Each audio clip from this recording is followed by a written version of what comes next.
There are 29 Detroit public schools that have cell towers. The buildings either have cell antennas mounted on the actual buildings, or there are poles on the property. What you are about to hear is Detroit Public School Superintendent VT speaking about these towers at a recent school board meeting. So currently there are 29 cell towers on our properties. The majority of those cell towers are on buildings where staff and children are at. I have no knowledge that there is concrete evidence that the cell towers harm children or staff. A board member did ask if we should explore a testing of the cell towers.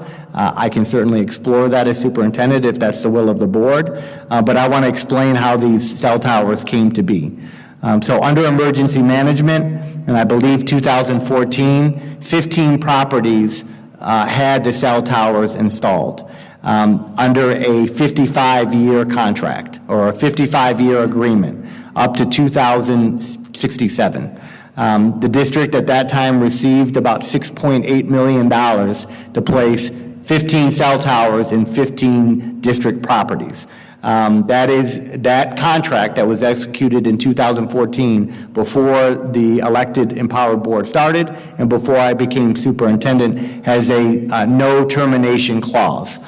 So if the district did terminate, then we would likely have to pay back the $6.8 million and probably the cost to remove the cell towers. And here is some recent testimony from parents and community members. Back to the cell phone towers. Ms. Iris Taylor, you were the president in 2018. Angelique Mayberry Peterson, you were on the board as well. Bishop, you came, yes ma'am, you were on the board in 2018. Sonia Mays, Ms. Money Lady, you were on the board as well. My point is, we have Bennett, Wayne, Carver, Verner, Emerson, Northwestern, Nichols, John R. King, Paul Robeson, Malcolm X, Flicks, Essential, Skills, Transition, Denby, and Pasture. I'm asking you all tonight, why is there a lack of meaningful disclosure to stakeholders, staff, and community when these towers were placed on our buildings? Y'all took advantage, and during this COVID epidemic, y'all set these towers on our buildings without notifying the community, without notifying staff, parents, any stakeholders. And Ms. Iris Taylor, you had your whole campaign this go round on what? A healthy child. You got a nursing background in the medical field. Why did not you or anybody on this board in 2018 do y'all due diligence in the medical field to see the dangers of these cell phone towers? Is the mic on? We hear you. Yes, please answer afterwards. That's a specific question. On top of the alleged abuse going on at Moses Fields. So the Attorney General, hopefully in this district, is going to do the right thing, but we've taken it to Lansing because no abuse should happen to any kids. I'm with Keep the Vote No Takeover, have been involved for 51 years, and I'm just terribly disturbed and upset about the information we received. How many schools do we have that have these towers on their schools that are contaminating our children? You all know I don't miss a meeting. I ain't heard nobody come up with a motion or anything. Y'all need to share information better than you're doing. Our children are being affected by radiation. There's one school district, the superintendent just resigned, and here we are, I'm probably walking the dead man's walk, because I'm in every school. And those schools she called off are schools that I'm always in. If there is radiation in these schools, why in the world did you okay it without investigating? I went all the way back through my records and I can't find where you even voted on it. Are you really concerned about our children and your own health? People are talking about how sick they are. Some of the principals in the schools are talking, and the teachers.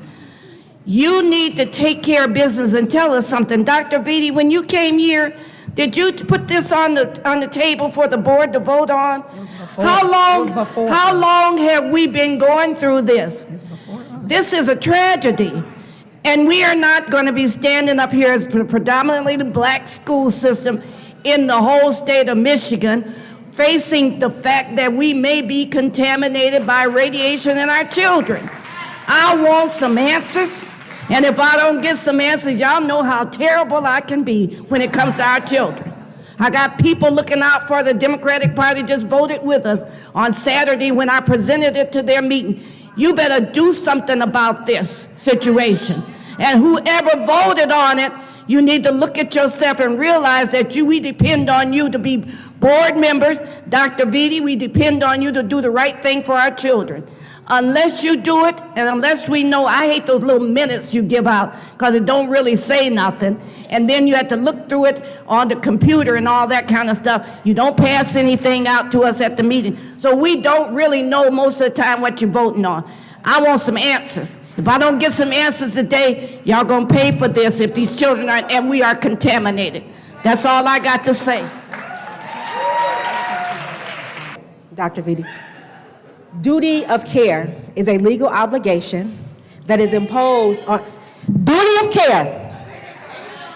Duty of care is a legal obligation that is imposed on an individual requiring adherence to a standard of reasonable care to avoid careless acts that could foreseeably harm others and lead to a claim in negligence. I'm Dr. Mitchell. I am a holistic practitioner and clinical herbalist in private practice for 20 years in Detroit. I am also the executive director of Class Action, a community-based behavioral health center licensed and accredited to provide clinical and holistic substance abuse, mental health and holistic substance abuse, recovery support and referral to treatment services on Detroit's West Side.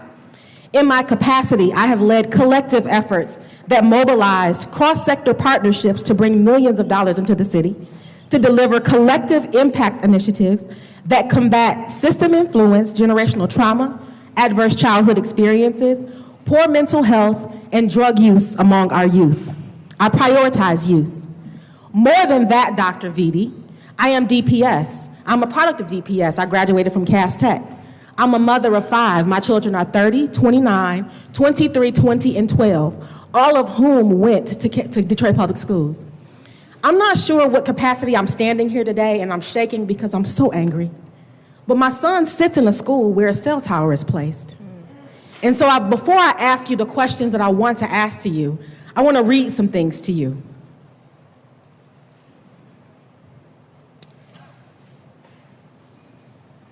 Martin Blank, who is an associate professor of psychology, of physiology and cellular biotics at Columbia University, College of Physicians and Surgeons, in the Department of Physiology and Cellular Biophysics, writes, electromagnetic frequency has been shown to cause potentially harmful biological effects, such as leakage of the blood-brain barrier that can lead to damage of neurons in the brain, increased micronuclei in human blood lymphocytes, all at EMF exposures well below the limits in current FCC guidelines. Dr. Jerome Paulson, fellow of the American Academy of Pediatrics, writes, the reality is that US safety regulations for cell phone radiation were last set 25 years ago, and that there is clear evidence of an association with tumors in the hearts of male rats. There is evidence of association with tumors in the brains of male rats, and there's evidence of an association of tumors. Go ahead, finish your statement, Dr. Carla. Finish your statement. In the adrenal glands of male rats. As it relates to cognitive performance and cognitive development, we know that it has showed, there's evidence of a cognitive decline in children who have been exposed to radio frequency radiation from cell towers. Now, based on my knowledge, information, and belief, I find you to be grossly negligent in the installation of cell towers at these Detroit public schools. I wasn't notified, I just found out on Thursday. And my son has been sitting in this school for 2 years. 2 years. And there's evidence that he's been impacted by radio frequency radiation. There are studies at Columbia University that can measure the exposure of electromagnetic frequency. Ms. Moore is not the only parent that has requested a FOIA. I want all the details. I want to know who voted. I want to know which person at the city approved the zoning. I want to know which ordinance were cited. I want to know what the proximity requirements are. I want to see the lease. I want to know who the lessee is. And I also want to know if you're in breach of contract of maintaining the maintenance on those towers since they've been installed in 2008, and I want it. And in the meantime, while you're pulling it together, I'd like to have the towers turned off. Thank you, Dr. Carla. And so we know that we will be, at the very end of public comment, we will be commenting, as there's been data pulled. We have dates and things happened before the board even took office under emergency management. So we have that, and we will be sharing that. I'm an alumni of DPS before it became DPCD Community District. I'm also a parent of 3 children that graduate, well, 2 graduates from Paul Roper Academy. I have several questions pertaining to the cell phone towers that have been placed upon our building. Why wasn't the parents notified about the implementation of the T-Mobile cell phone towers on top of the building for 15 schools that seem to be strategically placed in urban areas? At Paul Roper Academy, there are 2 towers. When our principal called Dr. Vitti to ask concern about the towers, he was told that it was going to generate revenue. So what I would like to know is, why are we risking our children's health for revenue? Y'all couldn't come up with nothing else different to come up with another plan? The implementation of these towers has great health concerns pertaining to our children's safety. Cited from the article of the Public Environmental Community Health Trust, a public review entitled Evidence for a Healthy Risk by Radio Frequencies on Human Living Around the Mobile Cell Phone Towers Base Stations, from Radio Frequencies Sickness to Cancer. Published peer-reviewed sciences has linked several cell phone tower radiation to be harmful effects on humans. Researchers have studied several cell phone towers and towers from radiation for decades. Evidence from radio frequency radiation documented for decades. The effects from radio frequency cell phone towers, there's a scientific research including increased cancer risk, cellular stress, headaches, sleep issues, genetic damage, changes in the reproductive system, memory defects, impacts on the nervous system, many biological effects that has been documented at very low intense comparables to what people might not experience, for people experience within 500 feet of cell phone towers. However, industry and industry-funded scientific groups dismiss these type of studies. Wayne State Professor John Liu spoke about this issue on March 3rd at the Wyandotte Community School Board meeting. On the Fox 2 news segment, reporter Camille Amir reported that T-Mobile is paying $1,000 per month for the placement of the cell phone towers on top of their elementary school building. My question what I would like to know is, what are we forfeiting our children's health, and how much of the... Also, I do want to talk about the towers. You know, like the young lady stated earlier, the Wayne County professor, the Wayne State University professor, those towers should have never come without the parents. I was told at our civil rights group that these towers have come. Now at Wyandotte, at Washington School, that was one school. Those parents protest and the superintendent resigned. They should not be there. We are made of electrons, even though God made us in his image, but we're made of electrons and protons. That tower changes that DNA. So I will be fighting them as a public health.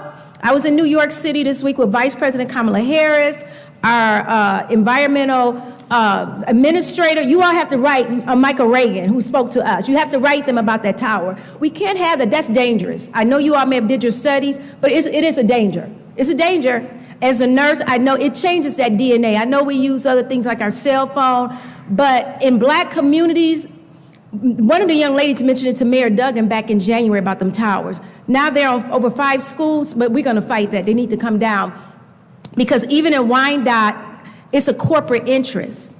So I'll be writing T-Mobile, but we cannot allow these towers to come in black communities. I'm sorry. And I will be fighting with that as a public health nurse. The other thing I want to ask about is the district's enrollment and how it's going to impact the APs and the nurses and the clinics in our schools, and also to get rid of the cell tower, because I am a cancer survivor, and that's the reason why I had the stroke. So it's very important to make sure our children are healthy, and we should not be accounting them to get $1,000 per. That's not enough to kill our students. $1,000 per month is not enough. So when the cell tower antennas went up on Detroit schools and parents asked if the radiation was safe, they were told likely not to be concerned because the level met federal regulations. But these limits are from 1996 and they have not been properly updated since. There are hundreds of independent scientists and medical doctors calling for caution with cell towers because of the research that has found cancer, memory damage, genetic impacts, headaches, fertility impacts, and many other effects. And these levels that we have by the FCC in terms of what is considered safe or not safe or allowable, these were set based on studies for short-term exposures. In fact, animals that were exposed for under an hour. This is the basis of our FCC limits, not long-term exposure, nor did they ever address children or understand these unique impacts to children. They absorb wireless radiation deeper into their brains and bodies. They also are more vulnerable because they have developing brains. This is a child health as well as a teacher and staff health issue. I'm Executive Director of Environmental Health Trust. My name is Theodora Scarato. We are a scientific nonprofit, and we sued the federal government, the FCC, over its refusal to address the science showing harm several years ago. Now, in 2021, the U.S. Appeals Court, D.C. Circuit, ruled in our lawsuit against the FCC that the FCC had ignored extensive evidence on the record, specifically issues such as children's unique vulnerability, long-term exposure. The FCC was ordered to address those issues and more, and it's been nearly 2 years, and they have not responded. Thus, safety cannot be stated as assured. In fact, there is no federal agency that is even addressing cell tower radiation or that has looked at all of the totality of the science that's been published in the last 27 years on this issue showing harm. Insurers rank 5G and non-ionizing electromagnetic radiation, radio frequency radiation, as comes from cell towers, as high risk. They compare the issue to lead and asbestos. Swiss Re, an insurance authority, for example, rated 5G as awfully high risk because, and I quote, as the biological effects of EMF in general and 5G in particular are still being debated, potential claims for health impairments may come with a long latency. And that's why most insurance plans have very clear exclusions for this kind of radiation. It's industry standard. Now, if insurance companies won't take the risk, why would we? Why would schools? Why would school administrators? Cell phone companies cannot get insurance for long-term health damages from this radiation exposure because of the science and because of the lack of data, especially on long-term exposures and the rating as high risk. The cell towers. So currently there are 29 cell towers on our properties. The majority of those cell towers are on buildings where staff and children are at. I have no knowledge that there is concrete evidence that the cell towers harm children or staff. A board member did ask if we should explore a testing of the cell towers. I can certainly explore that as superintendent if that's the will of the board, but I want to explain how these cell towers came to be. So under emergency management, and I believe 2014, 15 properties had the cell towers installed under a 55-year contract or a 55-year agreement up to 2067. The district at that time received about $6.8 million to place 15 cell towers in 15 district properties. That contract that was executed in 2014 before the elected empowered board started and before I became superintendent has a no termination clause. So if the district did terminate, then we would likely have to pay back the $6.8 million and probably the cost to remove the cell towers. I'm not saying I'm opposed to that, but that's something that we would have to discuss as a superintendent board team. There are 4 additional cell towers that were in, that contract was with a company called Crown Castle. Again, that was done in 2014 under emergency management. After that, or during emergency management, 4 additional properties had cell towers added to those buildings. Those agreements are set to be renewed in 2024 and 2025. That was done under emergency management. In addition to the 15 and the 4, 10 cell towers were put in 10 district properties. That was approved by the board in 2017 and 2016 based on my recommendation. Those agreements are set to be renewed in October 2023 and December 2027. So if it is the desire of the board, then we could move out of those contracts in October 2023 and December 2027 without penalty. That's in general the cell tower information. With the 14 properties not connected to the Crown Castle $6.8 million, we generate about $2,000 per cell tower. So we basically generate $2,000 a year for 14 cell towers. I'm sorry, you say 2,000? 2,000 a year for each of those 14 cell towers. Those dollars can be used in any way that the district deems fit. And so over the years, we've used that to buy food for staff, food for families, events. The cell towers generate $2,000 per month. Cell towers, I'm sorry. Cell towers generate $2,000 per month, not $2,000 per year. That's Okay. my mistake. 2,000 per month. Each tower? Not the towers that came, not the 15 that came with the 6.9, all the other ones. The Verizon and the Sprint towers? Yeah, so that would Okay. be 14. 14 generate that. Yep. So I'm sorry, Madam Chair. So Dr. Vitti, the towers under the emergency manager in 2014 came with a 55-year lease and generates, is that 6.8 million annually or monthly No, that was a one-time payment of roughly 6.8. for the 55 years? Correct. Got it, okay. And so the 4 additional in 2014? 2024, Yeah. they are up for the first renewal in 2024, 2025. Got it. And those came in 2016. I want to just share that date, 2016 and 2017. Is that right? So my election was 2018, and I didn't take office until 2019. I just want to clarify that. It doesn't matter. That's the part of the board, you're part of the decision. We appreciate that. And, you know, I will just say for those who've been, for those who've been on the journey with us, there are people who have been connected to the district for years and years and years, and we heard that today. And in finance meetings, this board, this body, other than Ms. McClendon, I think there's been conversations around the money that was generated from the cell towers because we had robust conversations about what the money could even be used for. So I know the conversation has come up, not to this degree.